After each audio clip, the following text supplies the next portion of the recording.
Bien, hoy vamos a hablar del espectro electromagnético. Para hablar del espectro electromagnético nos vamos a remontar a los primeros experimentos en los cuales se ha basado este tema. Primero está con los conceptos de óptica, donde Isaac Newton hizo un experimento donde logró que por medio de la difracción de la luz pudo observar un espectro visible de la luz. Se podría decir que estos eran los colores, parecido a lo que pasa en el fenómeno del arco iris, pero él lo realizó por medio de un prisma, un cristal, en el cual por medio de difracción logró ver esto. Entonces las primeras ideas se empezaron a ver aquí porque había revolucionado a un concepto de que las ondas, de que la luz era un tipo de onda y transmitía energía a la vez. Luego está el otro experimento significativo que es de James Clerk Maxwell, en el cual él, tomando los conceptos ya vistos en la difracción de la luz y la descomposición, es aquí donde se ve que se realiza un experimento. Este experimento consistía en que, una vez realizada la difracción, puso termómetros en todo el espectro visible, poniendo en cada uno para medir si tenía una característica de la temperatura. Bien, lo más resaltante de esta obra fue que cada color presentaba en un cierto tiempo un cambio de temperatura, dependiendo del tiempo. Es así que mientras más se acercaban hacia color rojo, más se elevaba la temperatura, se elevaba un poco más. Pero lo que más significado ha tenido este experimento es que él puso un termómetro al terminar donde el espectro empieza a tornarse más oscuro del rojo, puso un termómetro casi llegando a la sombra y pensando que ese termómetro iba a medir menor temperatura que los demás, se llevó la sorpresa de que este tenía la mayor temperatura, aunque para la vista, para el ojo humano, la luz no llegaba completamente, se podría decir, a ese lado. Pero la temperatura de esto era el mayor de todo el espectro visible. Entonces, desde aquí fue comenzando de que las, la luz transmite energía, pero los fotones que podemos ver percibibles al ojo humano no son las únicas ondas que existen, sino existen otras ondas donde, como pueden ver aquí, solo en esta parte del medio es el espectro visible. De aquí para atrás y de aquí para adelante son puras ondas invisibles al ojo humano.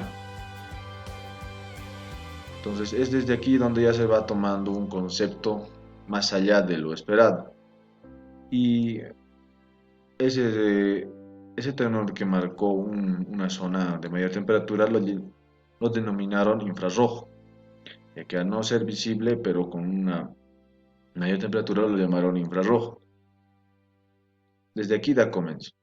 Bien, los conceptos básicos para entender el espectro electromagnético son las ondas electromagnéticas. ¿Pero qué son las ondas magnéticas? Son las que se propagan en un espacio determinado, pero con la característica de que transportan energía.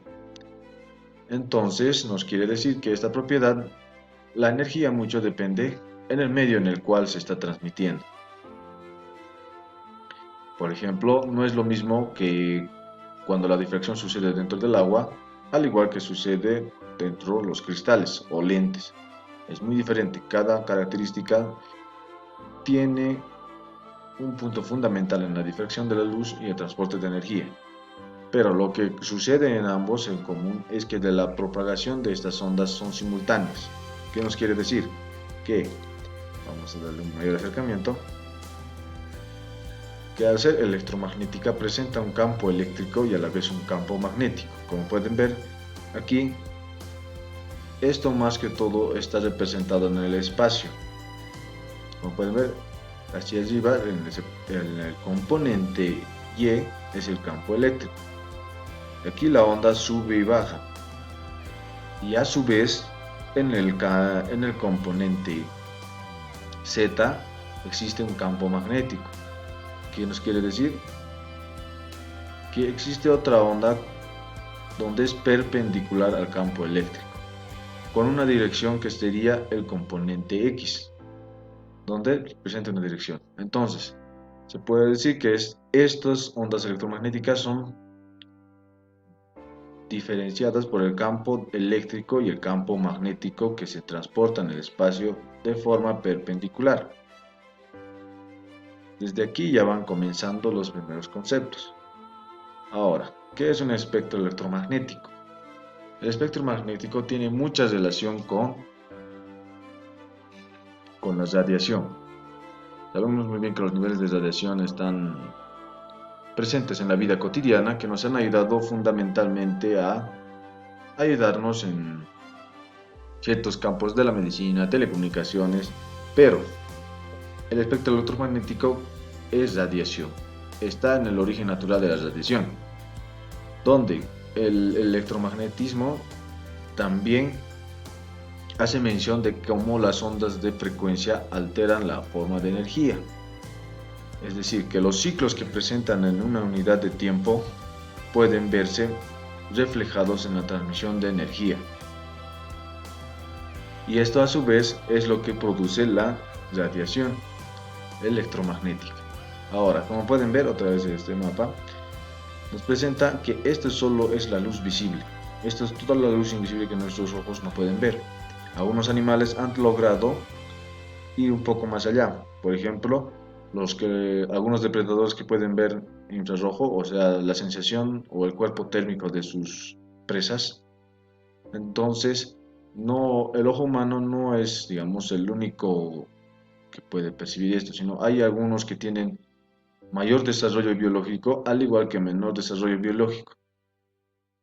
Aquí vamos a ver, aquí podemos ver las ondas y las frecuencias, donde el espectro electromagnético ha logrado abrir nuevos campos y nuevas formas de utilizarlo en la vida cotidiana, ya sean en telecomunicaciones, luz visible, rayos X que está en la medicina, pero esto mucho se basa en ir más allá de lo visible, un poco más allá, donde nos puede ayudar a percibir ciertas cosas. Luego de conocer el espectro electromagnético, vamos a pasar al espectro electromagnético de las telecomunicaciones. Comenzando, como siempre, vamos a dar un claro ejemplo que se presenta en la vida cotidiana. Antes, cuando presentábamos, digamos, enviar una carta, tardaba días, meses en llegar al destinatario. Pero una vez de conocer esto, se podía decir que podían enviar una información en tiempo real. ¿Y cuál fue ese invento revolucionario? Primero fue el telégrafo, después estuvo las ondas sonoras. Las ondas sonoras han sido los que han revolucionado aún más durante la revolución industrial y en la transición de la Primera Guerra a la Segunda Guerra Mundial. Entonces, ¿qué nos quiere decir? Que estas ondas, que la amplitud de esta forma se ha podido controlar. Al controlarse se ha empleado, digamos, un mecanismo de transmisión de frecuencia de onda, dando lugar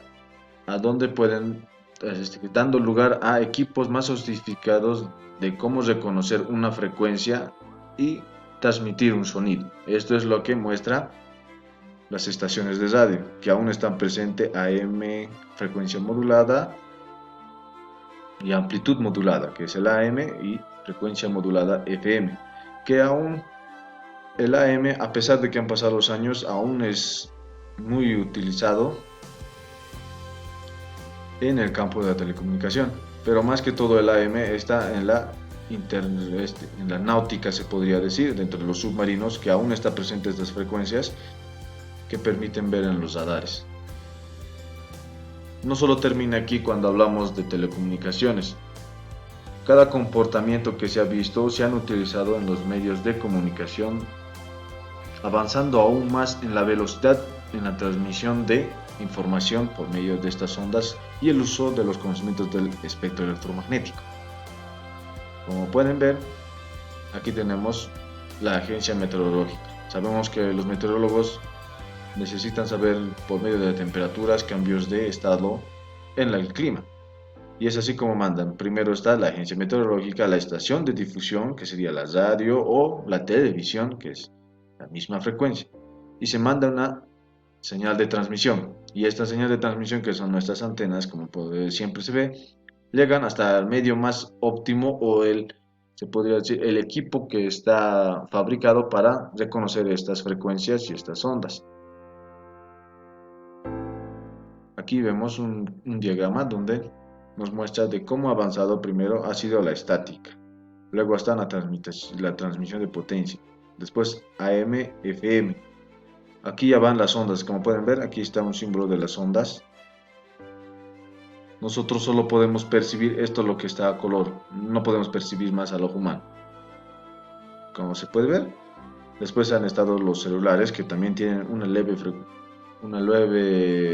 recepción de ondas electromagnéticas, ya sean por llamadas, transmisión de internet, wifi y todos los conocimientos que aún siguen avanzando y evolucionando, las telecomunicaciones. Entonces, hablar del espectro electromagnético es hablar de todo lo que sucede en la vida cotidiana, más que todo en estos ejemplos. ¿Y qué pasa si vamos más allá, cuando la frecuencia va aumentando? Y las ondas, al igual que las ondas, como sabemos muy bien, aquí ya empieza a haber la luz infrarroja, la luz ultravioleta, los rayos X. Los rayos X también han revolucionado la medicina, ya que permitía ver el sistema óseo del cuerpo humano, sin necesidad de realizar operaciones quirúrgicas.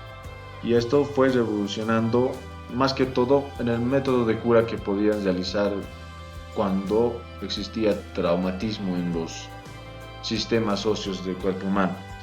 Ahora, si vamos más allá, están los rayos gamma, rayos beta, donde ya la energía que produce es un poco más destructiva a comparación de los demás, es más destructiva. Y este conocimiento fue avanzando y se llegó hasta las armas nucleares, energía nuclear. Se puede decir que así fue comenzando y avanzando aún más. Y esto aún no se ha detenido en la actualidad, aún se sigue estudiando, se sigue utilizando y se sigue innovando.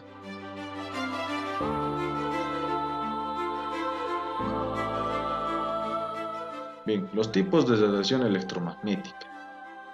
Para los tipos de radiación electromagnética, como ya le hemos hablado anteriormente, el espectro electromagnético visible presenta esas formas y las frecuencias que van de poco a más, haciendo que la transmisión de energía sea mayor. Ahora, las características de propagación son distintos en cada uno. Cada banda también presenta otra característica múltiple en un propósito de transformación de la transmisión de energía e información, lo que dio lugar a las telecomunicaciones. Ahora vamos a hablar de las ondas radioeléctricas. Estas son las ondas radioeléctricas donde ya son ondas con menor frecuencia, con mayor hertz, se podría decir, jets, en donde más que todo se ha tratado de enfocar a las telecomunicaciones. Es aquí donde van comenzando de poco, van recepcionando las frecuencias. Además, todas estas frecuencias son guiados por transmisores. ¿Para qué? Para que no exista interferencia.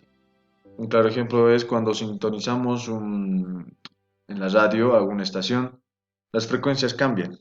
Si se dan cuenta, aumentas la frecuencia, vas recabando mayor estabilidad de señal. Y esto permite tener una estación de radio diferente, estableciendo sonidos diferentes. Ahora, para el punto de las microondas son las ondas que han sido realizadas con menor frecuencia, pero esto se considera que la radioeléctrica es entre 1 a 300 GHz, y esto más que todo se usa en el electrodoméstico microondas, que sirve para calentar, hacer cocer, cocción. Más que todo está en el aparato del microondas. Es aquí donde va armando la frecuencia de energía, tanto para la cocción de un alimento como para su precalentamiento.